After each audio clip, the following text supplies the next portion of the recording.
Hi, quick video. Why I'm massively into massive.wiki and why you should be too, and also how you can join the Mapping Tools for Thought pilot project, which is a pilot project using massive.wiki. Okay, let's start with the context. Beginning of this year, I published a bunch of blog posts about setting out a minimum viable ecosystem for collective intelligence. Bear with me, I'll get to massive.wiki in a moment. So the three elements of this ecosystem are people using thinking tools, so ideally storing their data on solid pods, but these thinking tools should probably be organized along a content pipeline, because if you do that, they have an inbox. If they have an inbox, they can follow all sorts of sources of content, and then they can read them and process them in their library and think about it. And at the other end of the pipeline, they can publish something seamlessly integrated with their thinking tool, and people can follow them and get their content into whatever tool they want to. Moreover, whilst working in your library, in your back office, you can also share your private notes with your friends. So between your friends and the people who follow you and the people you follow, that's your social knowledge graph. And the third element is a whole AI-driven cooperative revenue model, which I haven't got time to get into now. The thing is about massive.wiki is that it's a first look at these bits of this ecosystem, which is, why it's interesting. So let's deconstruct this image and just look at the libraries. So we got 4 people, Matthew, Peter, Bill, and maybe you, and you've got your library where you've got your notes. This is where you take your notes and where you draft content maybe for publication. And, you might use any sort of tool. I use Obsidian, Peter used Pulsar Edit, Bill used Obsidian and Emacs. You can use Notepad if you want to. As long as it edits a markdown file, then you're good to go. And at the other end, we've got this public site. What happens in between is really interesting. We've got a little GitHub repository. I don't know how much you know about GitHub, but just bear with me. It's a website which helps you manage versions of software, and it works with the Git software installed on your PC. And with that Git software, you can push any changes you've made to any of the files up to the repository. But also, you'll be pulling down other people's changes, and everybody's doing this, right? And what Git does is it allows you to see, Peter's made a change to the same file as me, and it shows you where the changes are on a line-by-line basis. And GitHub even gives you a sort of a social layer where you can comment and discuss and manage these changes and then publish them to the website. So that's actually what the pilot project is about. But if you abstract a little, what you've really got here is you've got a bunch of friends working together on an area of common interest, and they can use whatever tool they individually want, but they can collaborate. And then when they choose, the fruits of that collaboration can be shared with the wider world. So let's have a look at this massive.wiki pilot project. This is a look at the home page. It's in phase 1, very early. Before I go any further, a bit of jargon. Why is it called massive.wiki? Well, these are markdown files, but they're shared and versioned. So it's markdown, shared, versioned files, massive. TFT, Tools for Thought, a whole class of software people use to make notes and develop their thinking and drafting content. And we thought what would be really interesting to do would be to map the TFT landscape and use massive.wiki to do it as an illustration of what can be done with decentralized collective intelligence. So the easy way to get started is as follows. Get any markdown editor.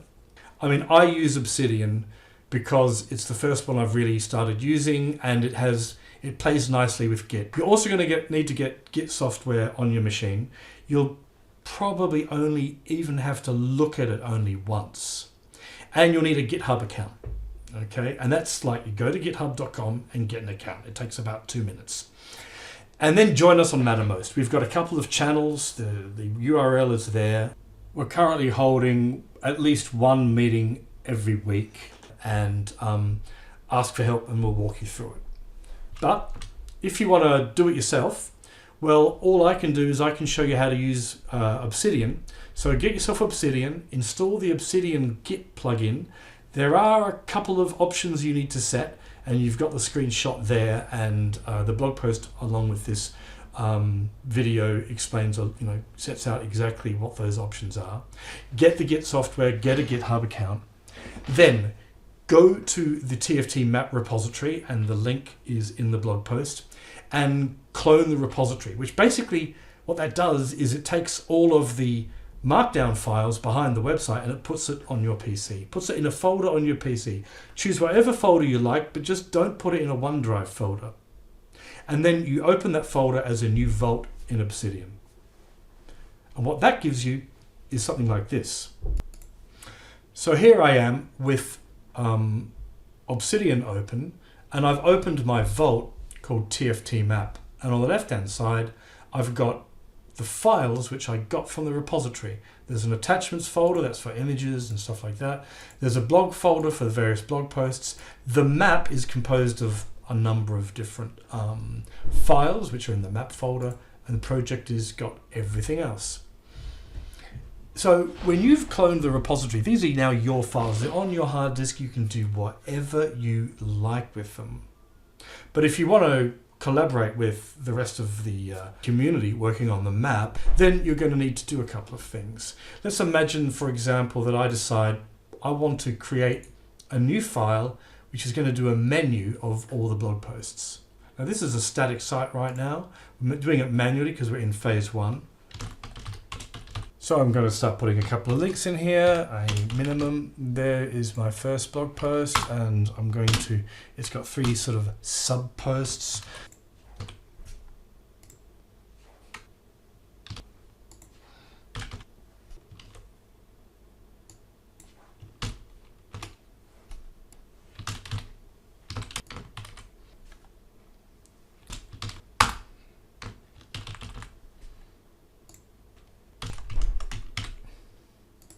Okay, that's not fantastic, but it will do.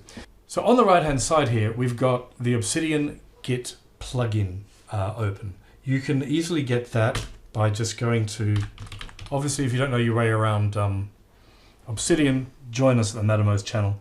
But this is called Open Source Control View.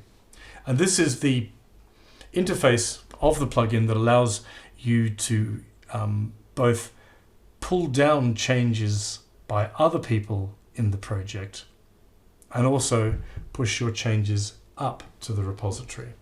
So what I'm going to do now, the first thing, before I actually push my edits up, I should first pull anyone else's edits down. And that is this button here. It says pull. I'm going to see whether anyone else's, no, everything is up to date. Okay, so I've got a change, or actually it's a new document. So I'm going to stage it first, which is pressing the plus. If I had lots of changes, I could stage them all using this plus up here. Now I'm going to make a little, what's called a commit message. Say hello to the blog menu. And now I'm going to commit it. Now, if you don't know around Git, then this is all you really need to know. It's all I really understand, but people who know Git really well will know there's a few more tricks you can do. But now I'm just going to push that to the side. And in a minute or two, that file is going to be live on the site. Now, obviously, there's a lot of things that this hasn't got compared to modern content management systems. It is, after all, a static site generator. But its ability to allow people to collaborate together, share notes using whatever tool they want, and then, if they want to push something to the web, that's completely optional, I think is intriguing. And it means that we can try to build this ecosystem I mentioned earlier without forcing everybody to use the same piece of software, because that won't work. It would be better if people could use whatever tool they want, and they could still share and still collaborate seamlessly. So if you're interested in this sort of thing, join us.